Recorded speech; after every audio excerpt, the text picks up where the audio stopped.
Birthday po. Birthday mo daw na. November 27, Birthday mo. 2015. Upo na. Ano daw? Okay na po. Sorry, ah. Na-aksidente po ba kayo? Hindi. Hindi naman po na-aksidente. Nakapagdala lang kita mo. Hindi po na-aksidente. Hindi naman, hindi. Saan po ba daan sumasakay? Dito daw sa ano eh. Sa kanan. Left side pala, sorry. Okay.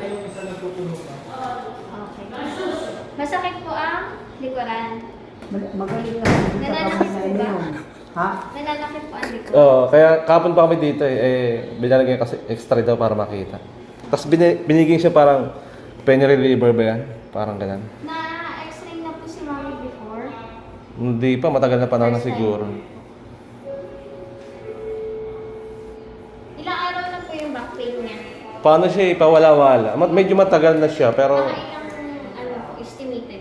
siguro mga 3 days this week, hanggang last week. Last week pa po siya nag-start. Pero pawala-wala siya. Nasa 10 days na po. Hindi pa naman siguro. Mga 1 week pa lang, kabilang last week.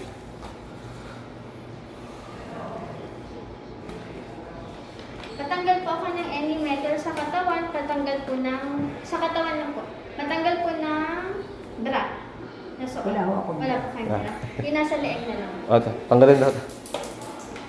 Salamin. Hawakan mo ito, anak. Salamin. Dito mawawala.